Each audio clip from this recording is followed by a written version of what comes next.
nangemvume kaMkhwenyana ngiyacela ukuthi sidlulele ezweni bazalwane. Bekuyisifiso sami ukuthi siye ezweni umakoti noMkhwenyana sebehleli lana, kodwa manje ngenxa yesimo sesithanda ukulimala bazalwane. Sizoze sigcine silimaza nabazalwane abasihambele. Kugcine kube ngazathi asina direction bazalwane. Kanti ingenxa nje yesimo esesithanda ukuthi sibhekane naso manje. Ngizophakamisa umfundisi wethu ubaba uMsimamo asihole ngenkonzo yezwi bazalwane. Abazalwane bazosithola sibe siqhubeka ngendlela. Ayibonge Nkosi.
ngegama lomfeli wethu Jesu Kristu. Amen. Sibingelela bonke ubuholi nobuholi ngapha nabazalwane bonke. uNkulunkulu anibusise nonke. Amen. Ukuthi nje mhlawumbe siqhubeka nje wedwa. Bemina ngabe siqhubeka kanje nomngakho khona. Ngoba sizokhuluma nani, hayi nawe. Amen. Kodwa ke lokhu mlangeni thathe njengesifundo ukuthi ngokuzayo uma uya la kufuneka wena nomngakho uyithathele wena umngakho phambili. Ngizongena ezwini ngizokuthunya abazalwane kahle kahle bashadile abazalwane sasikhona namhlanje sizobapha silethe izipho sizobapha nje inkonzo yezipho inkonzo enhle le inkonzo inganamdanti inkonzo nje efuna isandla sigudla imvilaphi siphume nento sinike umkhonyana shuthi nike umkhonyana sozabona mafika ekhaya kuphela uyenza njani kodwa ngoku la zonikeza wena. Amen. Yizo ngizoyibuka namhlanje incwadi kwabaseRoma chapter 15 ngizobuka uverse 5 no verse 6.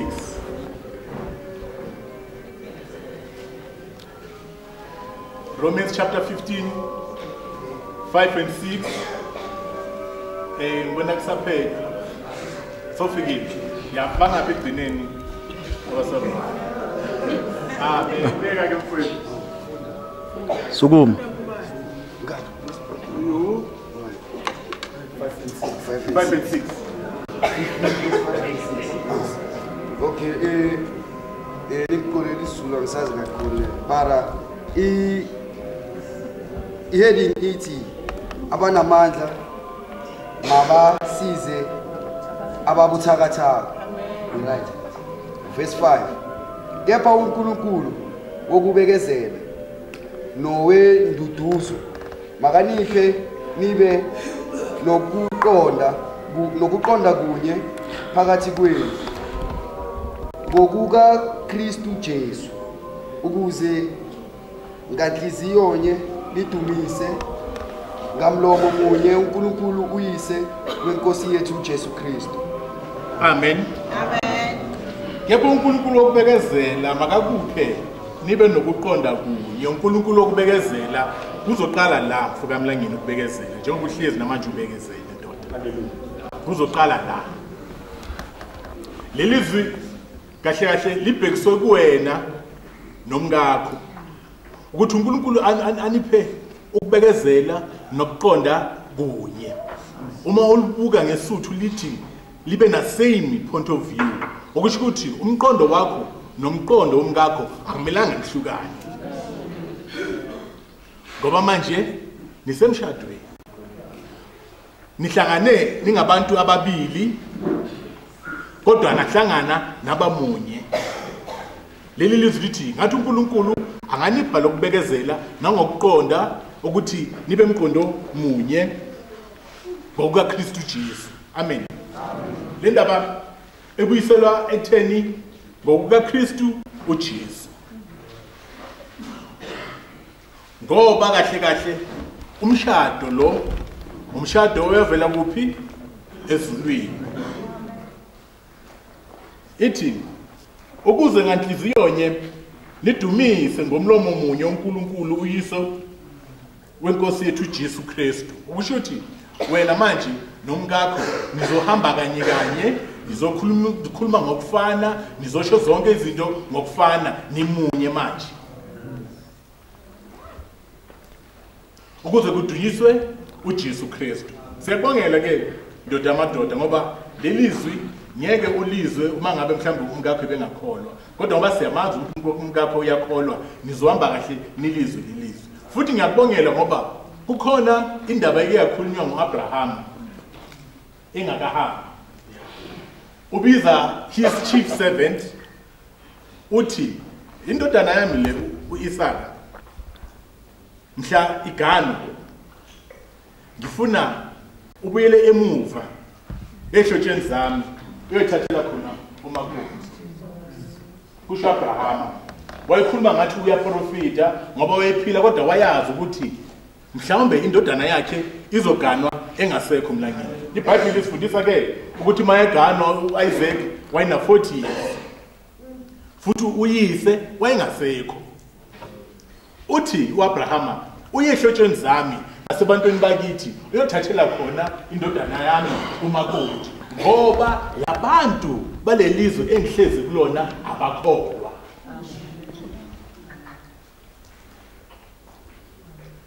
That is the reason why Abraham athi buyela ehlotsheni zami ngoba labantu abakholwa.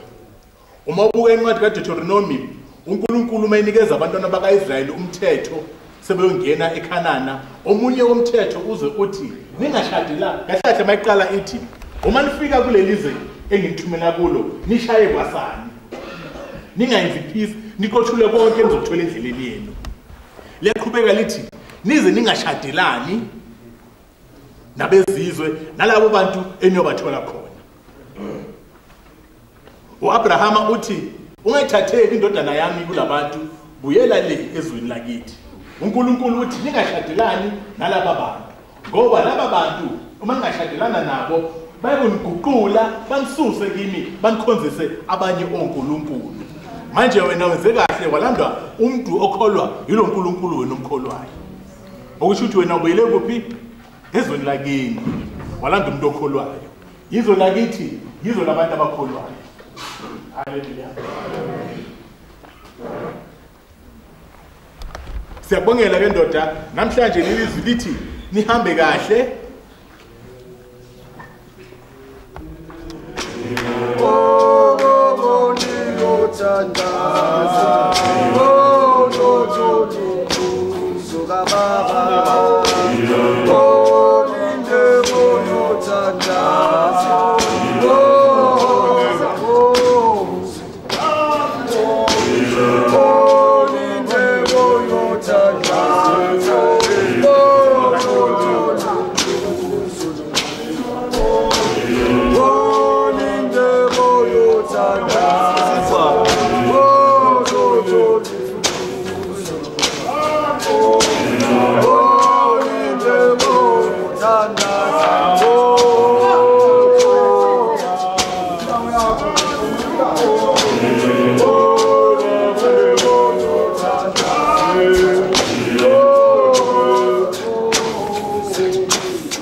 siyabonga ukuthi usukhona.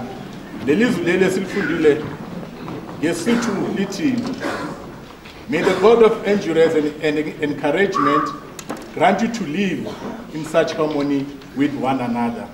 Okusho ukuthi wena nendoda yakho ihlalisane ngokuthula nangobumnandi kube ngathi ubuKristu. Amen. Ngoba umshado uzwe ngendlela obaleke ngayo uze wafaniswa nobudlelwane bokaKristu nebandla. Lapho makabhala uPawula athi indoda iyinhloko yekhaya njengoKristu eyinhloko yebandla. Okusho ukuthi wena mlangeni uyoba inhloko emzini wakho. Ibhluko uyolibopha iqine njengendoda. Ngeke ulibophele la njengabafana. Uzolibophela la liqine njengendoda njengenhloko yebandla. Ngithi uma uyinhloko shuthi leadership inikezwe wena. Futhi uNkulunkulu wanikeza indoda umthetho. Okusho ukuthi kwakho umthetho kumele ushaywe nguwe.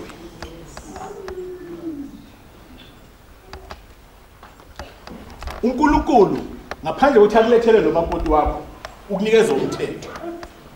Uma iqeda wasekulethela lo makoti wakho wambiza ngomsizi wakho. Okusho ukuthi wena dadewethu uyoba umsizi kamlangeni. Yena uyoba inhloko yakho. La kwenziwa i-comparison between ibandla, between ubudlelwane bukaJesu nebandla nomshado. Okusho ukuthi umshado uyinto ebaluleke kakhulu ngoba bekungenziwa noma yiphi i-comparison. Kodwa uma uyibuka lento le, uma umuntu mhlawumbe ucabanga ukuthi kukhulunywa ngomshado, lapha egcineni ithi kahle kahle le imfihlakalo le ngoba kukhulunywa lana ngoJesu Kristu nebandla. Okusho ukuthi thina njengebandla kumele simthobele uJesu Kristu njengendoda yethu ngoba thina sifana nomakoti yena eyinhloko yethu. Ngoba futhi yena wasifela. Okusho ukuthi nawe njengenhloko yalo muzi wakhayo uzomfela lo ngakho. Anisele leqiniso lakho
esilakeni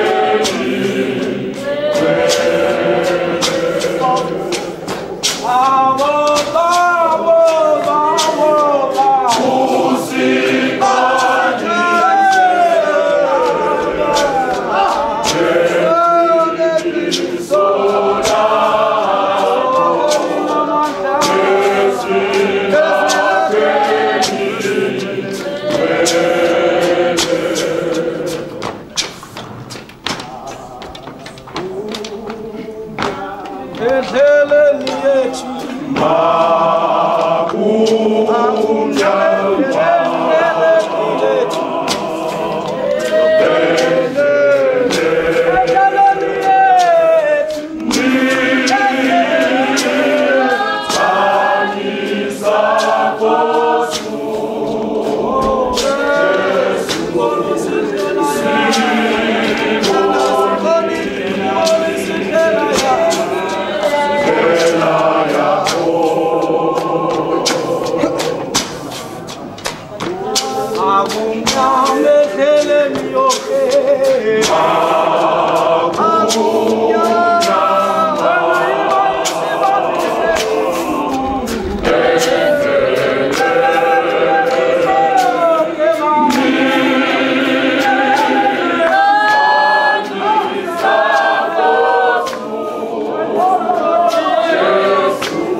ezonweni zethu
nenyanye okubi nibambelele kokuhle mlangeni thando malingazenzisi nenyanye okubi nibambelele kokuhle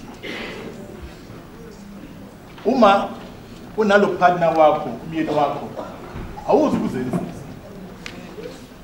ukuzenzisa mlangeni ngoba lo useyinyama yenyama yakho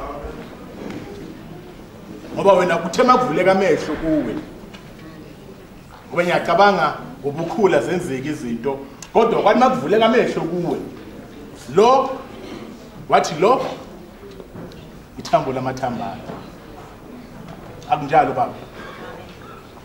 Nawe wavuma ngithi mama. Manje leli zwi lithi akungabi nakuzenzisa phakathi kwenu nenyanye okubi. Haleluya. Nibambelele kokuhle. Yini ke okubi bazalwane? Okunye ke okubi okwenzeka Matthew chapter 10. Mark chapter 10. Yaxolisa. Lithi iBhayibheli ababalisi bake balanda uJesu. Ngoba usathane akumelene nomshado. Ingakho ngithi umshado is one of the few things uNkulunkulu azenza abaseduze kwakhe. Ingakho umshado uzofaniswa nobudlelwano phakathi koJesu Kristu kanye nebandla. Abafalisi balanda uJesu Kristu. Bathi sitshele indoda ukuthi kulungile yini ukuba indoda ilahle umkayo. Shuthi indaba isendodeni. Shuthi amadoda lahlayo. Abomama ba right ne? uJesu mayiphendula uthi ngoba uyabona ukuthi bayamlinga impendulo bayayazi. Uthi Mose wathini kini? Mabaphendula bathi uMose no wavuma ukuthi silobe incwadi simlahle sehlukanise. uJesu Kristu uthi yebo uMose yabona manje kubizwa indoda endala engasekho ngesikhathi sakaMose uJesu Kristu ayingekho. Kodwa uJesu Kristu babuza ngoMose ukusho udala baya khona indima abayidlala. uJesu Kristu uthi yebo ngempela uMose wanivumela ukuba nibhale incwadi nimlahle ngoba inhliziyo zenu zilukhuni. Kodwa kasekuqaleni uma kudala lo owesifazane nalo wesilisa uNkulunkulu umthetho wakhona kwakuwukuthi babe nyamanye.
ngoba ngifike eqala la makoti.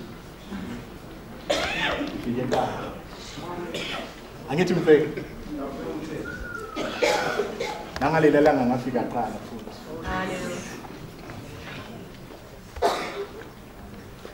U9 athi ngakho ke lokho akuhlanganisileyo uNkulunkulu makungahlukaniswa umuntu. Ihlanganiswa uNkulunkulu. Ingavumeli umuntu angene phakathi kwenu. Amen. Mamela ndoda amadoda. 11 basi ethi wathi kubo yilo nalo olahla umkakhe agame ngomunye uyaphinga kuye. Naye uma elahla indoda yakhe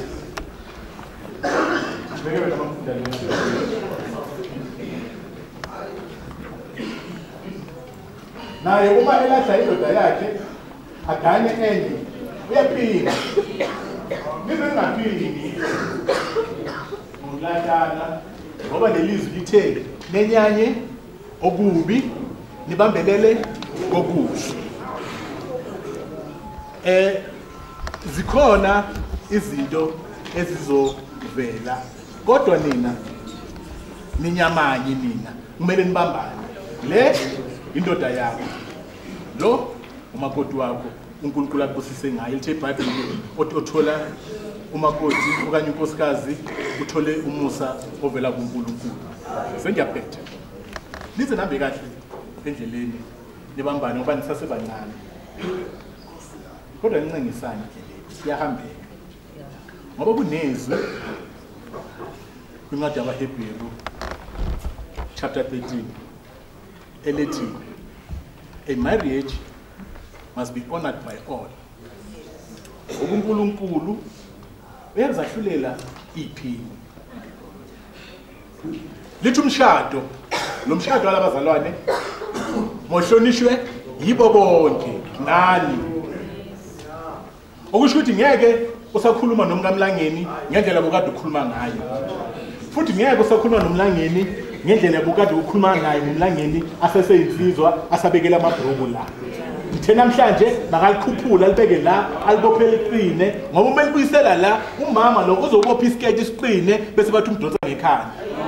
Kanti shiye indawo yakhe anikwe uNkulunkulu ngoba yena unikezwe iauthority uNkulunkulu. uNkulunkulu wakhuluma naye makamnikeza umthetho lo engekho. Okusho ukuthi lo umlangeni uye kumele hambe phambili umkakhe alandele. Kungabe ivasa versa.